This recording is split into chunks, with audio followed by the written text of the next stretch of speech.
ลังลุงแซวมาทางน้องเพว่าเฮาสบายดีสบาย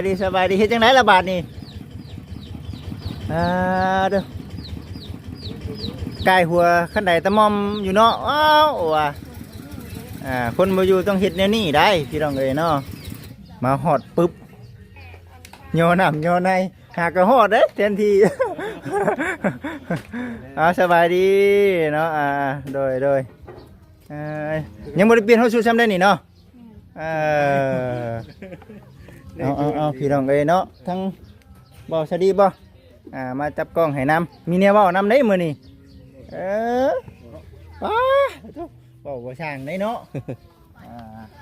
ขนาดนี้สบายดีเด้อน้องเด้อเนาะน้องไผว่าสบายดีเนาะสบายดีเด้อน้องทางบ่ติดจักให้มานี่ได้ให้นึงว้ายไปเป็นมือไปเป็นได้ให้นึงเอาแต่ให้ใหญ่ให้ใหญ่พี่น้องน้องบ่ติน้ำลายแน่นอนตุกแห้งบ่มือที่ว่าไอ้ทักหาตอนน่ะแห้งบ่นี่แหละพี่น้องเนาะฮอนยามให้ยามหน้าอะไรก็คือว่าบ่ค่อยอยู่แล้วกลางวินเนาะแม่นบ่กลางวินบ่ค่อยอยู่เฮือนได้ล่ะพี่น้องเอ้ยไม่เมื่อยนี่มันได้รับ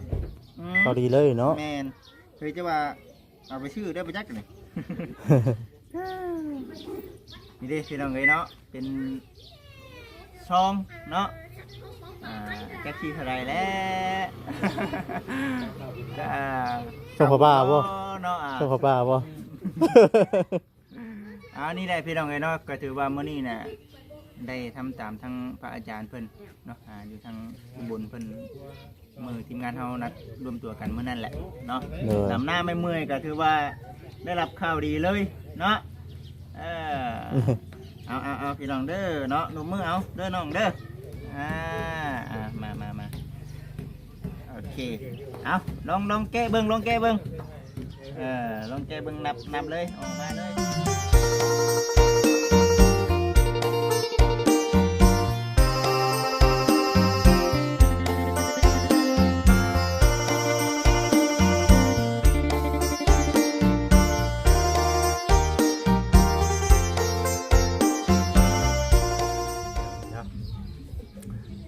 มาอีกปนี้ก็อยู่เฮือนอยู่ซานบ้านสนเผาผู้ไทยเด้อพี่น้องเด้อเนาะก็สิเป็นแบบเงียบๆเงาๆจังใดนี่แหละพี่น้องเอ้ยเพราะว่าช่วงย่ำให้ย่ำหน้าเนาะ ก็สิบ่คอยเห็นคนหลายเป็นไรคือช่วงย่ำแรกเนาะไปบ้านของทางบุจิตนี่แห้งคักแห้งคือบ้านห้างเป็นไรพี่น้องเอ้ยเนาะมาเมื่อนี้เด้อพี่น้องเด้อเนาะทางบุจิตก็คือว่าเด้อเนาะมีข่าวดีพี่น้องเอ้ยเนาะมีข่าวดีกับทางครอบครัวน้องบงกฎนี่แหละครอบครัวไม่ห้างลูกนึงพอดีว่าทางผู้รักผู้ใหญ่เป็นมอบงานให้กับทางบริษัทเป็นสะพานบุญให้เมื่อนี้ก็มาฮอดมาถึงแล้วก็เราโบยูสงสัยไปลำหน้ารับจ้างเบิ่งนี่ก็ได้พี่น้องเอ๋ยเดี๋ยวสิถ่าช่วงแรงๆเนาะได้มาแล้วพี่น้องเอ๋ยเนาะได้มาแล้วก็สิมอบให้เพิ่นให้มันสำเร็จเนาะพี่น้องเนาะฟังเบิ่งว่าเพิ่นสิมาอยู่ในประมาณจักโมงแต่ว่าก่อนอื่นขอบคุณทางผู้รักผู้ใหญ่มอบงานให้กับทางบริษัทเป็นสะพานบุญให้ขอให้อยู่ดีมีแฮงเด้อลำรวยถูกหวยรวยเงินเนาะขอให้มีแต่สิ่งดีๆเข้ามาในชีวิตเนาะพี่น้องเนาะสาธุเนาะบัดที่นี่การะวังการล่อเนาะระวังการล่อทางเอ่ยเพิ่นมาทางบริษัทกับสีพาFCไปเบิ่งทางป้าน้องบุญตาก่อนพี่น้องเนาะคือว่าอยู่เฮือนอยู่พี่น้องเนาะไปแซ่บ่ได้แล้วเจ็บไข้และพะยะไปรับจ้างระบายก็ไปบ่ได้พี่น้องเฮ็ดจังได๋จ้ะผู้เฒ่าผู้แก่พะยะเต็ดโตเนาะกับน้องบุญตาเนี่ยพี่น้องเนาะเสียงเฮียนจบแล้วนะเมื่อวานนี้ก็สิเข้าไปเยี่ยมยามทำไทยเบิ่งมานำกันกับทางไอ้ยาวนำแน่พี่น้องเนาะไอ้ยาเพิ่นก็บ่เคยมาเลยก็เอาดูการมานำกันมาสั่นหลายช่องซอยๆกันมาสั่นนะพี่น้องเนาะภาษาเนาะมีแต่ว่าไปอัปเดตถามไทยเบิ่งสามซาทั้งครอบครัวเพิ่นมาเด้อพี่น้องเด้อไป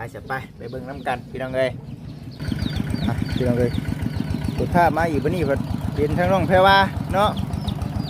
มาแต่ดำหน้าแล้วนี่เนาะ เอ้ยมาฮู้มีแต่ทหารนี่เนาะหลังลุงแซวมาทั้งน้องเพว่าเฮาสบายดี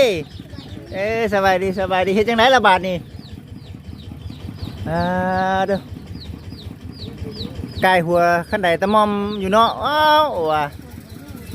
คนบ่อยู่ต้องเฮ็ดแนวนี้ได้พี่น้องเอ้ยเนาะคนบ่อยู่ต้องเฮ็ดแนวนี้อ้าวไปลำหน้าคือใส่ตีนเด็กละบาดนี่คือใส่ตีนยางบาดนี่หันออกหันเข่าพี่น้องเอ้ยเนาะไม่ได้ลำเล่ลำหน้านะ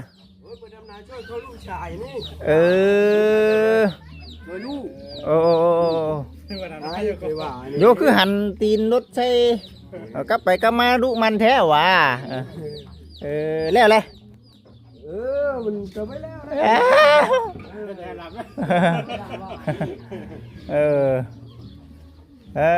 เด้อพี่น้องเอ้ยเนาะตาเครื่องตาของอยู่ทางแต่ล่างเนาะคนบ่อยู่เอาเบิ่งไปพี่น้องเอ้ยวันนี้บ่ได้มาเมื่อวานนี่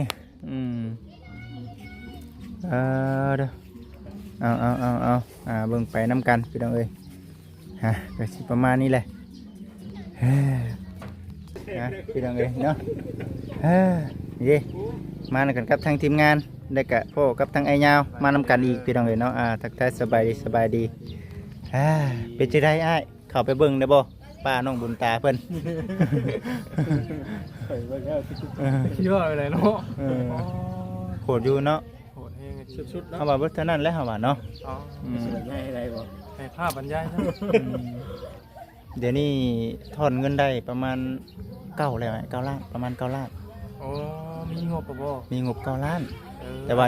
ยังบ่กล้าเอาเฮือนละลงสวยเนาะเขาให้ก็บ่ได้เว้าเลยบ่ได้ถามเลยจริงๆว่ามีได้ช่วยก็บ่ได้แต่ก็เห็นเจ้ามาแจ้งเขาดีอยู่ลืมนั่นแหละจังว่าข้าแต่บางน้องเพิ่นจกข่าวช่วยนี่เนี่ยจังว่าก็ตัวก่อนก็ได้แจ้งแล้วว่าฉันแต่ว่าก็ยังอยู่ซำนี้เนาะยังอยู่ซำนี้เฮายังแต่น้ำมะฮวดน่ะ8น้ำเฮาน่ะ 3,000 บาทมีน้ำมะฮวดน้ำบ่น้ำมะฮวดน่ะ8ล้านน้ำเฮาน่ะ 3,000 บาททบกันเนาะสมทบมันนะเพราะเงินเรากับที่ได้ไปยังไงตอนที่สอบเวลาผมตกมากับอยู่ที่ได้เสร็จเลยดิเกี่ยงได้หมื่นเกี่ยงได้เห็นว่าเงินเราเกี่ยงใช่ไหมเราเสร็จเรื่อยเลยเกี่ยงกันวะเราเสร็จเรื่อยแล้ววันแรกพอดีว่าสิเข้าไปเบิ้งแล้วก็พอดีเห็นน้องแพรว่ามาก็ที่ถือโอกาสนี่แหละว่าน้องเพิ่นเนาะมีน้องแพรว่าอีกบ่นี่เด้นี่นั่งอยู่นี่ได้นี่ปัญหากรรมาแต่ดำหน้าเมื่อกี้นี่บ่พอดีได้แหละขึ้นไปเจ้าอย่าลืมย่างไปเบิ้งเด้อทั้งหัวเฮือนเอาน่ะเป็นอะไรเซอร์ไพรส์เนาะให้ไปเบิ้งเนาะให้ไปเบิ้งเองเซอร์ไพรส์ยังไงถือว่ากะไอดีมาตอนนั้นก็ถือว่าใครเห็นอยู่สภาพเพิ่นซานแล้วคือกันภาษาป้ายเดียวถ่าทั้งน้องเพว่าเพิ่นลงมาก่อนเนาะจังมีเรื่องเว้ากันอีกจังหน่อยพี่น้องเอ้ยเด้อพี่น้องเอ้ยมาฮอดปึ๊บโยน้ำโยในหากระฮอดเด้อเต็มทีสบายดีเนาะโดยยังบ่ได้เปลี่ยนเฮาสู่ซ้ำได้นี่เนาะเอาพี่น้องเอ้ยเนาะทั้งบ่สวัสดีบ่มาจับกล้องให้นำมีแนวเว้านำได้มื้อนี้ดีใจคือสิจักสิแม่นเรื่องหยังแหละจักสิเราเศร้าใจหรือว่าจังไดละอ้าวทหารเฮาบ่นี่เมื่อยได้น่ะเมื่อยคือกันมาแต่หน้าคือกันเนาะก็มาแต่หน้าแม่ดีเฮ็ดจังไดมาแต่หน้าคือกันก็เมื่อยเว้ยมาพี่นะน้องไปมานั่งใกล้ๆพี่มาแต่ดำหน้าเมื่อยเป็นอยู่บ่เนาะบ่ช่างได้เนาะขนาดนี้สบายดีเด้อน้องเด้อเนาะน้องแพรว่าสบายดีเนาะสบายดีเด้อน้องทองติดจักให้มานี่ ได้ให้หนึงหวยแต่เป็นมือมันเป็นได้ให้หนึง เอาแต่ให้ง่าย เออให้ใหญ่พี่น้องเนาะบ่ติน้ำหลายแน่นอน จะโบราณใจ ตุกเฮงบ่มือที่ว่าไอ้ทัดหาตอนนั้น กระแหง เฮงบ่นี่แหละพี่น้องเนาะฮอนยามให้ยามหน้าแล้วก็คือว่าบ่ค่อยอยู่แล้วกลางวินเนาะแม่นบ่กลางวินบ่ค่อยอยู่เฮือนได้ซะพี่น้องเอ้ยไกลเติบบ่ซะไปดำหน้ามื้อนี้ไปดำหน้าอ้ายบ่ แม่ไก่อยู่ หน้าเจ้าของเด้ มันด หน้าเจ้าของยังบ่ทันได้ดำบ่กล้าได้เลยยาวได้กัน ำยาวแล้ว ก็น่าจะบ่มี ไปซอยอ้ายก่อนนะเนาะ ไปก่อนพี่น้องเนาะนั่นแหละพี่น้องเลยคือว่าคือว่าวแน่ฮะแหละมาหาเพื่อนอย่างก็เพื่อน ส่งกา ส่งกาเนาะเราบ่อยู่เลยเนาะเราก็ยังบ่ทันอยู่เพื่อนไปรับหน้ารับจ้างบ่เนาะ น่าจะแม่ น่าจะแม่นเนาะ เราว่าอยู่เช้านี่ว่าสิไปรับจ้าง ไปรับจ้างบ่ แต่ว่าตอนแรกเรามาอยู่บ่ ฮะ มาเนาะเพราะว่ามีเวียกกับเราแน่พี่น้องเด้อเนาะทางบ่จิตก็ได้ก็สิทักบอกก็เช่นว่าเราคือว่าเนี่ยเราบ่มีโทรศัพท์ก็พอดีอาศัยช่วงแรงเอาว่าซั่นกับนั่งน้องแพรว่านี่ก็ถือว่ามีเวียกสิเว้านำคือกันเนาะพูดแล้วบ่นี่ บ่นี่ รุ่นอยู่เลยเนาะเอาสักพี่น้องเนาะอันนี้ก็สิบ่ได้แบบว่าเสื้อผ้าหยังเนาะลายพี่น้องเอ้ยเนาะมีแต่ว่ามือบ่จิตมาหาน้องบุญตาเพิ่นมื้อนั้นแหละมื้อที่ว่าบ่จิตมาแจ้งงบในการสมทบเพื่อนป้าน้องบุญตาเพิ่นมื้อนั้นน่ะพระอาจารย์เพิ่นได้มอบงบให้จำนวนหนึงแต่เพิ่นเห็นน้องบุญตาแน่แล้วก็น้องแพรว่าแน่ก็เลยว่าฝากเงินส่วนนี้เอาไปให้กับทั้งน้องแพรว่ากับน้องบุญตาแน่เด้อเป็นธนาเบิ่งพี่น้องเอ้ย ถือว่าลำหน้าไม่เมื่อยนี่แม่นได้รับข่าวดีเลยเนาะ แม่นเคยจะว่าเอาไปชื่อได้ไปจักนี่ นี่เด้พี่น้องเอ้ยเนาะเป็นซองเนาะแก๊กซี่เท่าไรแล้ว เจ้าพ่อบ้าบ่ เนาะ เจ้าพ่อบ้าบ่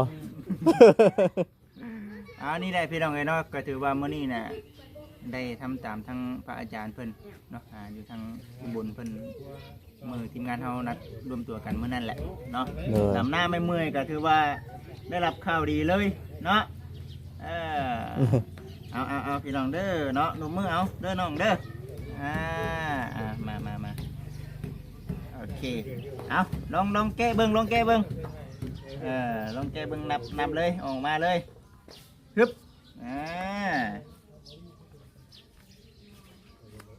เท่าไหร่ 500 500ยัง 500 บาท 500 บาทพี่น้องเลยเนาะสู้ขึ้นเนาะสู้ขึ้นเยี่ยมโอเคพี่น้องเลยเนาะถือว่าได้มอบให้แล้วอาจารย์เพิ่นก็คือสิเบิ่งอยู่นั่นแหละมีแต่ว่าให้น้องขอบคุณทางพระอาจารย์อยู่ทางผู้บุญเด้อทางฝั่งไทยเพิ่นแหละโอ้ยใช้อวยพรให้เพิ่นแน่น้องเลย โดย ขอสแคปหน่อยมายึดขอสแคปในหนึ่งเด้อ สแคป เป็นไง หนึ่งสองสาม คำเนาะ ยกขึ้นเท่าไหร่ละ โอเค สแคปเนาะ หนึ่งสองสามโอเค ได้สแคปแล้วเนาะเซ่ ทีนึงส่งให้ได้ใช้กล่องงานน่ะเนาะน้องเพรวาเนาะเอาเมื่อคืนขอบคุณเพิ่นเด้อขอให้เพิ่นอยู่ดีมีแห้งนั่นแหละ ขอบใจละลายเด้อขออยู่ดีมีแฮงพัฒนาสิ่งใดขอได้สิ่งนั้น ดีใจจนว่าบ่อยากสั่นนั่นนี่เนาะ อึ้งเลยนะ อึ้งเด้อนี่ อึ้งแฮง เอาดีใจเลยพี่น้องเอ้ยเนาะบ่ว่ากันคือว่าแน่แหละอันนี้แหละอ้ายบอกว่ามีเวียกสิเว้านำซั่นห่วยเฮิงไปห่วยจังหน่อยก็โอ้ยตกเติมน้ำมันก่อนเด้อ100นึงเด้อจังหน่อยนี่ ก็ เนาะ สิว่านี่ยามันเบิดก่อนเนาะ คำบ่ได้พ่อมื้อนี้ได้พี่น้องเอ้ยเนาะ ว่าหยอกก็สิประมาณนั้นแหละฮะว่าดีดิ ว่าดีประชัน ดีเอาเนาะเพื่อเดี๋ยวเพี้ยนเพิ่นอยู่ แก้ไขก่อนบ่ แก้ไขก่อนดิแก้ไขก่อนได้มาหลายมื้อหลายวันมาพ่อดิก็สิได้แก้ไขก่อนและสักมื้อเนาะพี่น้องเนาะ สิได้ถ้าฝนตกมาถึงหัวน่ะมันบ่พะเปียกเบิดบ่ ก็แบบมีหูได้ หัวพร้อมบ่ดังห้าก็หัวบ่ แต่โบราณ บ่น้องนอนได้เป็นได้ บ่ได้พละแล้วก็บ่ได้หู ส่วนมากมันสิหัวทั้งตาพ่อเพิ่นพ่อตาแม่เนาะ ก็นอนเมื่อนั้นเลย ลำหน้าเมื่อยมื้อนี้มีแนวกินแรงได้บ่ ยังบ่มียังบ่ ขึ้ มี นนักอยู่เด้อพี่น้องตัวนี้ ย่าหนูผมจำเจียวอยู่บางช่วงนี้ จำเจลก็กินเนาะ พอเฮ็ดเวียกในเมื่อที่ต้มน้ำไหม้แล้วก็จำเจียวเนาะเฮ็ดเจียวกะปินั่นเองนะโอ้ แต่นอนเนาะนอนเฮือนตลอดเนาะช่วงยามหน้าเด้จ้ะเอาจังได๋พ่อแม่นอนหน้าเจ้าของ นอนเฮือนบางทีก็พ่อแม่ก็นอนเฮือน อืม เจ้าของนี่สิบ่ค่อยนอนหน้าได้เนาะ มันบ่มีไฟฟ้าเด้พี่น้องเอ้ยเนาะอยู่ในชุดลำหน้าเลยพี่น้องเอ้ยเนาะตามที่เห็นเลยแหละเฮ็ดจังได๋ฉัน มาแต่เวียกแล้วเนาะ คือสิเติบหนึงเลยเนาะอันน่ะดำหน้ามื้อนี้ ได้จักมัดมื้อนี้ นับบ่ถ้วนคือว่าอะไรพี่น้องเนาะก็ถือว่าดีใจน้ำน้องเพิ่นที่ทางพระอาจารย์เพิ่นเมตตาเพิ่นหาเงินมาให้เพิ่นเห็นแล้วก็เพิ่นก็อยากช่วยหลายอยู่แต่ว่าตามกำลังเพิ่นเด้อน้องเด้อ โดย ก็อิงตามบุญวาสนาเฮาก็จังว่ายังพาหั่นแหละพี่น้องเอ้ยเพราะว่ามื้อนั้นเท่าไหร่ก็บ่สวัสดี 10ประมาณ10แผ่น ประมาณ10แผ่นบ่ แม่น ประมาณ เฉพาะ 10แผ่น เฉพาะเอ็มข้างนี้เด้อ ใช่ไหมก็ แต่ว่าระเบียงนี่ทั้งนี้ก็ใส่แล้วว่าบ่ ใส่เบิดแล้ววะ ประมาณ10แผ่น ใส่เบิดแล้วมันจังบ่ฟ้าคำบ่ใส่เพื่อนเพิ่นว่าขออนุญาตนำนี่เพื่อน2ห้อง แต่ว่าเขาไล่แต่ทั้งรุ่มและทั้งเทิงอันตัวอัดตัวเทิงบ่ได้ได้เลย 12ไป เนาะตีโพตัดเนาะ ประมาณ12แผ่นแผ่นหนึง90เด้เนาะประมาณนั้น ก็ จ้ะ 10ถึงแสนเป็นละแสนตี ไป เป็น แต่ ละ แส แส น น แล้วเนาะอยู่แถวนี้มีขายบ่เนาะกัน มุม ส่วนมากก็จะไปที่สัตว์จานอยู่ด้วย ทุกอย่าง นักกุจานพวกตลาดอันสีแยกนะ เอ้าบ่เคยไปบ่ เพราะว่าเขาเคยไปซื้ออันนี้แต่ว่าไปซื้อที่กุจานแต่บ่ฮู้ว่าอยู่บ่ไหน เดี๋ยวผมว่าอยู่ตรงไหนเนาะ กูจะไปชื่อนะกูจาน เอาจังใดกะขอให้คงพันเป็นจริงคือเราเลยตัวนี้แหละเห็นบ่เพิ่นสิเอาอันน่ะพม่าเด้อพะยางเนาะ นี่ พะยางขังไว้ ขังไว้ อืม บ่ได้ฝนพระฝนหยังก็บ่ได้บังไงเนาะนิดนึง อันนั้นแหละพี่น้องเอ้ยเนาะทางบ่จิตก็ได้มามอบให้เพิ่นแล้วมื้อนี้ถือว่าเมื่อยอยู่มื้อนี้ เช้ามื้อได้บัดหายมื้อได้ หายเมื่อยแล้วบ่ เออ เอ หายมื้อได้บัด อาการนั่นแหละมื้อนี้ก็พาหมู่คู่แล้วก็ทางอ้ายๆเพิ่นมาเนี่ยเราบ่เคยมาจะมีหยังก็เว้านำเพิ่นเด้อจังไดก็ได้ยังไงยาวพี่น้องเนาะมานำกันมื้อนี้ก็ได้เนาะ เด้อ คือว่ามาเบิ้งมาชันทั้งชนเผ่าผู้ไทยเนาะเห็นแต่ในคลิปทั้งไงเราก็ได้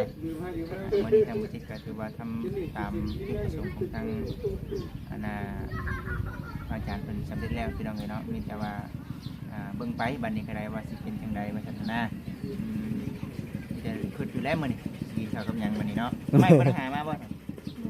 เอาแล้วเนาะเอามีแต่ว่าจังใดก็ตามแต่ทางบุจิตก็สิเข้าไปหาผู้แหละเนาะหาทาง เห็นบ่ ป้าน้องบุญตาเนาะเห็นจะเป็นอันนี้กี่นี่แล้วอะไรบ่ เดี๋ยวพื้นไหม้แล้วบ่นี่ เอาพื้นไม้บ่นี่ เดี๋ยวทันแล้ว อันเก่าบ่ ได้เสีย ไม่ใช่แล้วเจ้าของซอยอยู่ มีแต่ทางเจ้าแม่เพิ่นหน้าเนาะ นี่พวกเราตามไว้เด้ทางแม่เราตามไว้เราเป็นเลยเด้ มาแล้วพี่น้องไปกันและทางบ่ตาเพิ่นยังถ่ายคลิปอยู่พี่น้องเนาะทางเราเองก็เอาไว้ซั่นคิดว่าสิเข้าไปแล้วกินนี่บ่เห็นมาเอ้าไว้ซั่นพอดีแล้วมันก็เติมนึงนี่เนาะเอาเบิ่งเวลาพี่น้องเนาะ5 โมงสิเข้า6 โมงเลยได้คือว่าช่วงกลางเว้นนี่มันเพิ่นบ่ว่าง เจ้าว่าได้ยามให้ยามหน้านะช่วงนี้เนาะ ช่วงให้ช่วงหน้าพี่น้องเมื่อวานนี่ก็หยุดเมื่อวานนี่หยุดฉีดหญ้าเมื่อวานนี่ฉีดหญ้าอยู่ในไห้ในนา อยากก็ลายให้กันได้ข้างหน้าก็ จะได้บัสดีของทางบัจิต ยังอยู่ได้ เอาหญ้า ยัง นั่นแหละพี่น้องเนาะก็คือเห็นที่แหละ มื้อนี้ก็ได้มาเยี่ยมมายามในกะแม่นกับมามอบเครื่องมอบของให้กับแม่นพี่น้องเอ้ยเนาะมื้อนี้ก็ได้จะเครื่องบ่ได้แล้วสิมาส่วนมากเรามาทำบ่เนาะเลยนั่น รู้เพราะเราไปรับจ้างอยู่ บ่เคยอยู่เรานอน บ่เคย เคยไม่ใจมาเนาะทำกับมา มาเรือนนะจ๊ะเนาะ อยู่เรือนอยู่ซานคือว่าเดี๋ยวนี้เขาเจ้าบางคนสิบ่คือบ้านเฮาดอกเนาะบ้านเฮายามนี่นี่เอ้ยจำฮอนบ้านห้างคนน่ะพี่น้องมันเขาเจ้านอนไห้นอนนาเบิดนะ แม่นแม่น นี่มีรถรถไถพากันขี่มาช่วงยามแรงเนาะ เดี๋ยวในนั้น ยัง เล บ่ ย ทันกึบบันได ยังบ่ทันถึงว่ากับนอนให้นอนหน้านะเนาะ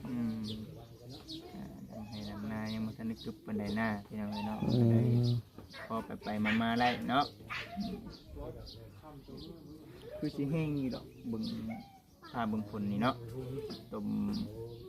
เกี๊ยวพี่น้องเนาะแต่ว่านั่นติเป็นไดแล้วก็นอนอยู่หั่นแหละ แม่ เออ แล้วก็บ่ได้ลงมานอนกับลงกลางบ่ เติมหนึงแน่เนาะแม่นบ่ฝนตัวนั้นเนาะแล้วก็บ่ไปใส่ได้แล้วก็พี่น้องเอ้ยเนาะ อยู่แล้วก็ เพิ่นข่อยอยู่นี่แม่นนะ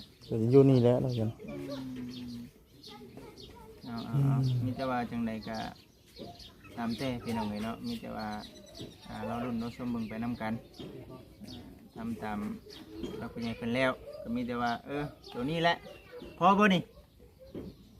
บ่พอหรอก เด็กเพชรเนาะ บ่พอได้เนาะเห็นบ่พอได้แต่ชื่อคงอยู่คงกินดำหน้าเนาะดำหน้าเอาพี่น้องเอ้ยเนาะนี่แหละน้องเพิ่นก็ได้มาแล้วก็โยนนำโยนในให้เนาะ เลย มาฮอดวังสักหนึงแล้วบ่จิตก็ได้พอดีทางอ้ายเพิ่นเข้าไปน้ำแน่พี่น้องเอ้ยเนาะถ่ายทางปลาน้องเพิ่นถ่ายแน่บ่ตาเพิ่นกำลังถ่ายตอนนี้ก็ได้อืม วันนี้สีดำจังมือซอยอ้ายบัด บ่ฮู้ บ่ฮู้ทันแล้วบ่มื้อไปอีกว่ามื้อ บ่ฮู้เพราะว่าอันตามืด กล้าเบิดอ๋อมื้อนี้ไปโลกะ กล้าเบิดตานะ แบบมีอยู่แต่ โลกเบิดแล้ว กาแบบบ่แม่นหยังจะใส่นะ อ๋อกล้าตัวเฮาที่ว่าสิดำเนี่ยมันเบิด แต่น้ำน่ะมี อืม ดำตัวมันได้พุ่นเลยมันลองบ่ บ่มีน้ำตัวสีดำกาแต่น้ำใส่ เป็นข้าวดอไป กด ใส่ เข้าดอกับเข้างานอยู่แล้วเนาะ ยันแม่นเนาะแม่นบ่เดี๋ยวเจ้าบ่ได้หวานบ่จ้ะทางหวานปลาไว้เลย กาหวานอยู่ อืม ส่วนหลายน่ะเป็นบ่ได้ว่านนะท่างนี้สีดำแม่นบ่ ว่าดำบ่แน่แถวนี้นะพี่น้องเอ้ยเนาะ นี่ เอาไปพุ่นแรกเจ้าเด้อบ่สวัสดีเด้อ เด้อ มีแต่ว่าสิเข้าไปเพิ่นแหละทางป้าน้องบุญตาเพิ่นมีแต่ว่าเดี๋ยวสิให้กับทางเอาง่ายๆเพิ่นนั่นแหละผู้เพิ่นยังมาครั้งแรกเนาะถามไทยเบิ่งเนาะพี่น้องเอ้ยเนาะมาจังไดก็ได้เดี๋ยวว่าเบิ่งไปน้ำกันเด้อพี่น้องเด้อเนาะสิประมาณนี้แหละถือว่าได้มอบเนาะพี่น้องเนาะเงินให้กับทางน้องเพราะว่าเพิ่นเป็นที่เรียบร้อยแล้วล่ะพี่น้องเอ้ยเนาะบ่จิตกับจักสิว่าจังไดเนาะเพราะว่าจุดประสงค์หลักๆเลยก็คือเว้าแน่แหละพี่น้องเอ้ยเนาะมื้อนี้ก็ได้พาพ่อแม่พี่น้อง FC มาเยี่ยมมายามทางนี้แล้วก็ถือว่าถือเอาโอกาสมอบเงินมอบคำให้กับทางน้องเพราะว่าเพิ่นเพราะว่าทางพระอาจารย์เพิ่นได้มอบให้พอได้ซื้ออยู่ซื้อกินว่าซั่นน่ะนะพี่น้องเอ้ยแล้วก็ทั้งเอ้ยส่งกาเนาะเอ้ยส่งกาพี่น้องเอ้ยเนาะยังบ่ทันได้มาได้พี่น้องเอ้ยเนาะยังบ่ทันได้มามีแต่ว่าจังไดก็เราติดตามรับชมเบิ่งไปน้ำกันเด้อพี่น้องเด้อว่าสิเป็นจังใดเนาะฝากพ่อแม่พี่น้อง FC ติดตามรับชมเบิ่งเนาะสำหรับคลิปนี้ก็ขอขอบคุณทางพระอาจารย์หลายๆขอให้อยู่ดีมีแห้งคนยมันคนเยินลูกไปแค่เจ็บจะมาใกล้จะมาเบียนเด้อเนาะพระอาจารย์พี่น้องเลยสำหรับคลิปนี้ก็กล่าวคำว่าสบายดี FC อยู่ดีมีแห้งเด้อพี่น้องเด้อ